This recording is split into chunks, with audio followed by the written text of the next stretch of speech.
Exodus chapter 13 is the moment the door swings wide, the chains fall, and the people step out of Egypt. Not just into freedom, but into a new identity.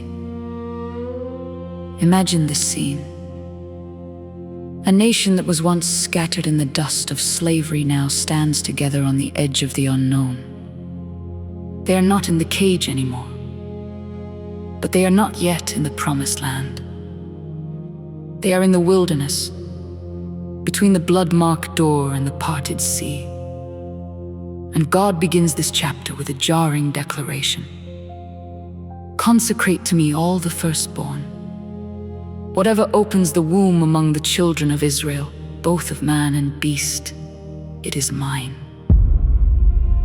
The firstborn, the beginning of life itself that belongs to the Lord.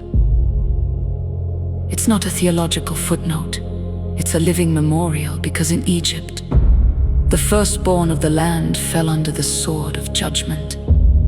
The firstborn of Israel survived only because of the blood of the Lamb.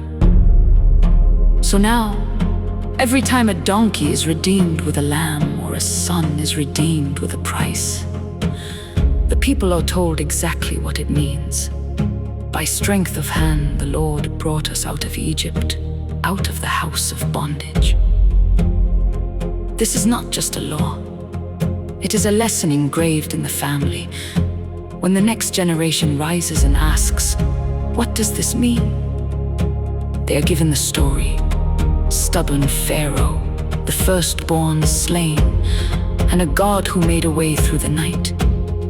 Then God shifts from consecration to celebration. He commands the feast of unleavened bread. No leaven shall be seen among you. Remember this day when you came out of Egypt, when you left the house of slavery. The hurried bread, the unleavened rush, the night they didn't have time to think about tomorrow. That is now sealed into their calendar, so that every generation will know freedom is not accidental. It is covenant. The second half of the chapter brings a subtle but powerful pivot. God does not lead them by the short road, the easy-looking path, the one closest to the coast where the world of everyday life seems safest. Instead, he says, I will not lead them by the way of the land of the Philistines, lest they see war and turn back to Egypt. In other words, God is not just interested in getting them out of the cage. He is interested in getting the cage out of their hearts. So he turns them toward the wilderness, the rough, the long, the hot, the uncertain way, the way that will test their faith, but also shape it. And then comes the image that burns into memory. The Lord went before them by day in a pillar of cloud to lead the way, and by night in a pillar of fire, that he might give them light, to go by day and night. Picture it, a massive, slow-moving column of people stretching through the desert, and in front of them, a pillar of cloud by day. And then as night falls, that same pillar blazing with fire. It is the same God, just manifest differently for the need of the hour. Guiding in the light, guiding in the dark, present in the open, obvious sun, and present in the hidden, mysterious night. The pillar never leaves. It is tied to the people. It is committed to the journey.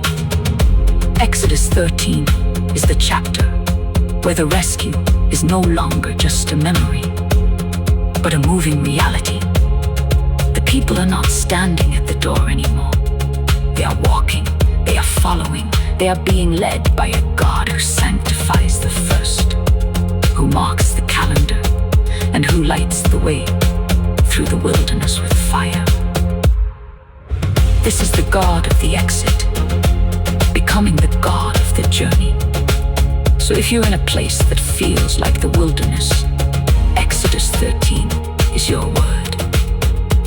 The same God who opened the door is the one who walks in front of you now, with cloud and with fire.